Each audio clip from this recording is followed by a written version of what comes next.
common technology. Basically, their approach to meeting those changes is just to ignore them. They make posters the same way they did in the 1880s. And the art that they do here, letterpress printing, is very basically putting raised ink surfaces against paper. If you look across the shop to that far wall, floor to ceiling on those shelves, packed tight with wood blocks, every one of those pieces of wood is a poster template. So the way these posters start their life, the wood is the blank canvas into which they cut a design. When they get what they want, they'll bring it over to the presses here where Eric is, lock it in, put in some metal linoleum letters, ink it up, and start to run it.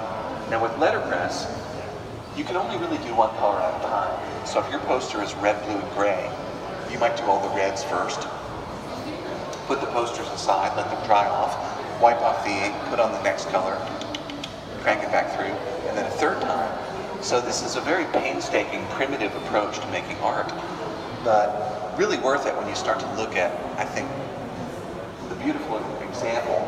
Up there on the wall is a nice cross-section of the designs. Everything from Dolly Parton to Katy Perry to the circus.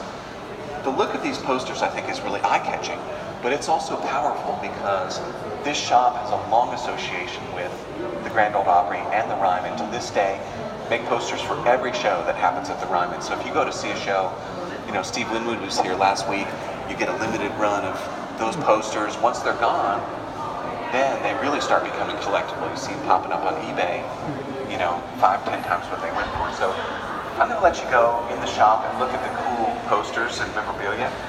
Before I do that, two things. I'm going to hit you with some coupons.